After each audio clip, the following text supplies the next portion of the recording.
Hello hi friends, welcome back to Sha vlogs. இன்றைக்கி பார்க்க போகிற vlog என்னன்னு தெரியுமா? மதுரைக்கு தாங்க. புதுக்கோட்டை டு மதுரைக்கு கிளம்பியாச்சு. சண்டே எடுத்த vlog தாங்க இது. இன்றைக்கி தான் நான் வந்து போஸ்ட் பண்ணுறேன். சரியான வெயிலுங்க. நாங்கள் கிளம்பும் போதே 10 o'clock ஆயிடுச்சு. செம்ம வெயில் இருந்துச்சு. 2 hours கழித்து நாங்கள் மதுரை ரீச் ஆகிட்டோங்க. மாட்டுத்தாவணி பஸ் ஸ்டாண்டில் தாங்க நாங்கள் ரீச் ஆனோம். ஓலா அண்டு ரேபிடோலாம் புக் பண்ணி எதுவுமே வரவே இல்லைங்க. ரொம்ப ரொம்ப அங்கே ரொம்ப காக்க வச்சுட்டாங்க. அதுக்கப்புறம் ஒரு ஷேர் ஆட்டோ பிடிச்சி நாங்கள் வந்து எப்படியும் வந்து மதுரையில் உள்ள எங்கள் நாத்தனார் வீட்டுக்கு நாங்கள் போயிட்டோம்.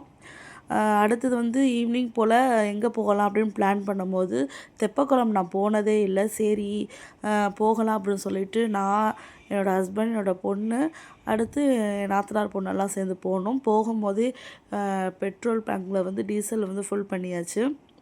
இங்கே மதுரையில் பார்த்திங்கன்னா அன்னைக்கு நாங்கள் போகும்போது தான் ஸ்டாலின் அவர்கள் வந்து வந்திருந்தாங்க போல். அதனால் எல்லா இடமுமே வந்து பிளாக் பண்ணி வச்சுருந்தாங்க. அடுத்து எல்லா இடமும் ரொம்பவும் கூட்டமாகவும் இருந்துச்சு. சண்டேனால ஸோ வந்து எல்லா இடமும் கூட்டமாக தான் இருந்துச்சுங்க.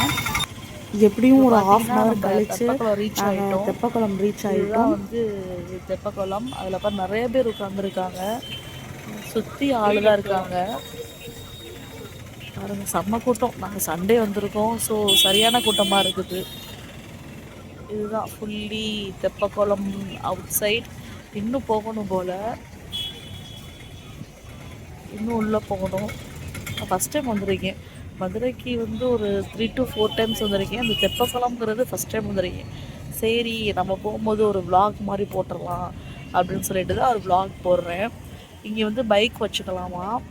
காரில் நாங்கள் வந்ததுனால கார் வந்து கொஞ்சம் உள்ளே தான் போய் இப்போது பார்க் பண்ணணும்னு சொல்லிட்டாங்க. அதனால நாங்கள் கார் வந்து உள்ளக போகிறோம். இது எப்படி அப்படின்னா, ஒரு திருவிழா இதுக்கு ஒரு கண்காட்சி இருக்குல்ல, ஒரு கண்காட்சிக்கெல்லாம் எக்ஸிபிஷன் வந்தால் எப்படி இருக்கும் அது மாதிரி இருக்குது. செம்ம கூட்டமாக இருக்குது. மற்றபடி எனக்கு இன்னும் எதுவும் தெரியலை. ஒரே தண்ணி இருக்குது, குளம் இருக்குது. அதை பார்த்து நிறைய பேர் உட்காந்துருக்காங்க. ஒரு பொழுதுபோக்குன்னு சொல்லலாம். ஆமாம், நிறைய கடை வீதிகள் இருக்குது, வரிசையாக இருக்குது. சூப்பர். ஒரே சாப்பிட்ற கடை வீதியாக தான் இருக்குது. நான் பார்த்துக்கிட்டு வரும்போது இப்போ வரையும் சாப்பிட்ற கடையாக தான் இருக்குது. இங்கிட்டு வந்து மெயின் ரோடு, எங்களுக்கு தான் தெப்பங்குளம் பக்கத்தில் தான் வந்து ஒரே சாப்பிட்ற கடை வீதியாக போட்டிருக்காங்க. லாஸ்ட் வரை பார்க் பண்ணுறதுக்கு இடமே கிடைக்கவே இல்லைங்க. ஸோ எங்களை இறக்கி விட்டுட்டு என்னோடய ஹஸ்பண்ட் வந்து நான் ரொம்ப தூரம் தள்ளி போய் பார்க் பண்ணிட்டு வந்துடுறேன், நீங்கள் போங்க அப்படின்னு சொல்லிட்டாங்க. அதுக்காக நாங்கள் வந்து இறங்கி வந்துட்டோம். அப்படியே நடந்துக்கிட்டே போனோம். நிறைய கடைகள் இருக்குது. ஃபஸ்ட் டைம் பார்க்குறேன். ஸோ சூப்பராகவே இருக்குது. ரொம்ப நாளாக அங்கே போகும்போதெல்லாம் வந்து கூட்டி போங்கன்னு சொல்லி சொல்லி இந்த டைம் தான் எங்களுக்கு கிடச்சிருந்துச்சு. நிறைய சாப்பிட்ற பொருள் இருந்துச்சு. கொஞ்சமாக வந்து இந்த ஃபேன்சி ஐட்டமெல்லாம் நல்லா இருந்துச்சு. என் பையனை வேறு கூட்டி போயிருந்தேன். ஸோ அதை வாங்கித்தாம்மா இதை வாங்கித்தாம்மான்னு சொல்லிக்கிட்டே இருந்தான். நான் அப்பா வர வரையும் நான் வெயிட் பண்ணி இப்படியே ஓட்டிக்கிட்டே இருந்தேன். நான் அப்புறம் வீடியோ எடுத்துக்கிட்டு இருந்தேன். எனக்கு வீடியோ எடுக்க தான் டைம் கரெக்டாக இருந்துச்சு. அவனை வந்து என் நாத்தனார் பொண்ணுகிட்ட ஒப்படைச்சிட்டேன். அவள் தான் கூட்டிகிட்டு வந்துக்கிட்டு இருந்தான். ஸோ பார்க்குறது எல்லாத்தையுமே கேட்டுக்கிட்டே இருந்தான். நமக்கே ஆசையாக இருந்துச்சு தான், பார்க்குறதெல்லாம் வாங்கலாம் அப்படி தான் இருந்துச்சு.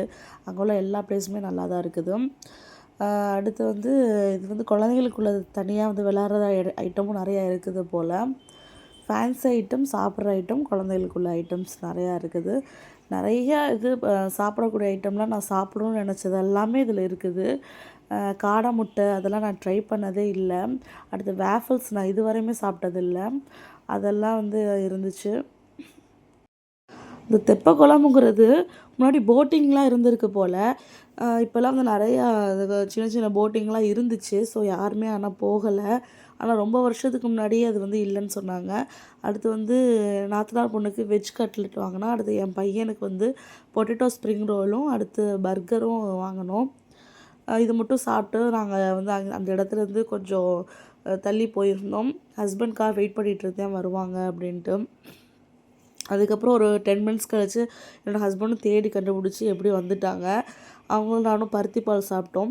அங்கேயே ஒரு ½ hour கழித்து அடுத்தது வீட்டுக்கு போயாச்சு. வீட்டுக்கு ரீச் ஆகிட்டோம். அதுவே வர்றதுக்கு ½ hour ஆயிடுச்சு. அடுத்த நாள் மார்னிங் நாங்கள் ஊருக்கு போகணும். ஸோ அது கிளம்புறதுக்காக சீக்கிரம் படுத்தாச்சு. என்னோடய பையன் தான் வந்து விளாண்டுக்கிட்டு இருந்தான் பூனைக்குட்டியோட. அவங்க வீட்டில் பூனை இருக்குது. அடுத்த நாள் வந்து சில ரிலேஷன் வீட்டுக்கெல்லாம் போயிட்டு அடுத்து எங்கள் ஊருக்கு ரீச் ஆகிட்டோம். ஊருக்கு ரீச் ஆகும்போது பார்த்திங்கன்னா மழை இருந்துச்சு. ஸோ வந்து அந்த கிளைமேட்டே நல்லா இருந்துச்சு. அந்த கிளைமேட் மட்டும் நான் எடுத்திருக்கேன் பாருங்கள். உங்களுக்கு இந்த vlog பிடிச்சா லைக் அண்ட் ஷேர் பண்ணிக்கோங்க. மறக்காமல் நம்மளோட சேனலை இது போன்ற vlog பார்த்து என்ஜாய் பண்ணணுன்னா சப்ஸ்கிரைப் பண்ணிக்கோங்க. பாய். தேங்க்ஸ் ஃபார் வாட்சிங்.